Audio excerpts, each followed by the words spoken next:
So today we need to talk about something very sensitive, and that is the worst ingredients that you can add to homemade dog food. We are obviously, anybody who watches this channel knows we promote first and foremost home cooking. The problem is online, there are endless articles, endless websites pushing really terrible homemade dog food recipes. So rather than talk specifically about these recipes, I don't want to put anybody on blast. She does, but I don't. Try to keep it classy around here. We're just gonna talk about the worst ingredients that you can add to your homemade dog food. You ready? What's number one? Number one, peas. Peas have been linked in multiple studies to something called DCM, dilated cardiomyopathy, which can stop your dog's heart. Certain breeds are more predisposed to this problem, but it can happen to any dog. The link is not conclusive, and I doubt it ever will be. Very rarely are anything proved 100% conclusive, but why take the chance? Also, peas can cause allergy issues. They're a very poor source of protein. Even if you're combining them with an animal protein, why give your dog any protein that they can't absorb fully and easily and put into their system? Especially with senior dogs, we don't have the stomach space and we don't have the time to fool around with things that aren't 100% great for them. Replace peas. If you see peas in a recipe, replace it with some green vegetables like broccoli, spinach, cabbage, red cabbage, any of the good vegetables. Take peas, toss them out the window. We're gonna defenestrate them, right? Out the window. Number two, what's number two? Potatoes. Just stop it with the potatoes. Potatoes have very limited use in dog food. If your dog has a bellyache and you want to give them something with some good water weight and some starch, a potato's fine. But to add it into their food on a daily basis is absolutely ridiculous. And we're talking about white potatoes at this point. We're not talking sweet potatoes. So maybe a puppy or a working dog who's out herding sheep and cattle all day, sure, maybe some extra carbs there, but for most dogs, for most maybe type dogs here, who are just going for walks and playing and hanging around the house, there's too much starch, there's too many carbs, completely unnecessary. Again, as soon as you throw the peas out the window, take the potatoes and do the same, right?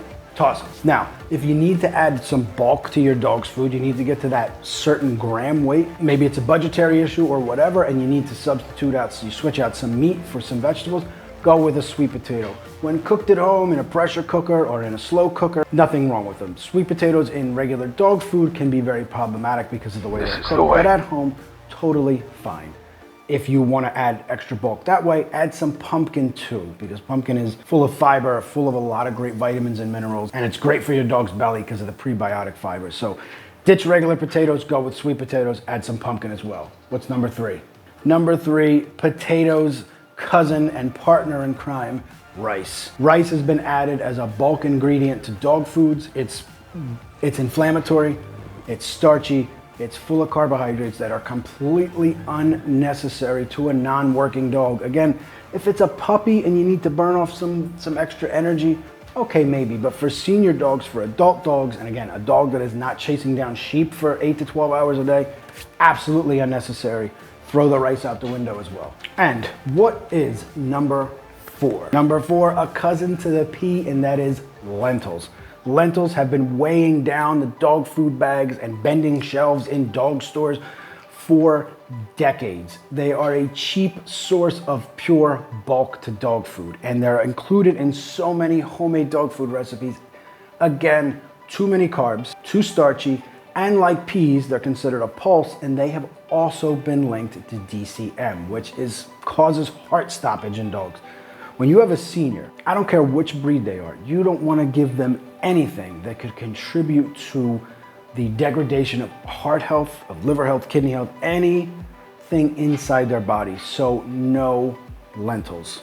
Also, you might have the certain type of dog who doesn't really handle that much fiber very well, so be careful of that as well. There are so many better alternatives. These are the four worst. There are so many great alternatives to these ingredients. Pumpkin, chia seeds, green vegetables like spinach and broccoli. If you want to know the best foods to add to homemade dog food and some recipes, what should they do? Click over here. Click right there to learn the best foods to put into your homemade dog food, get some recipes, and below in the description there is a link to a free download for how much to feed your dog when you are home cooking. Simple, easy, keep it on your phone, on your tablet, it's printable, it's totally free, it's an infographic.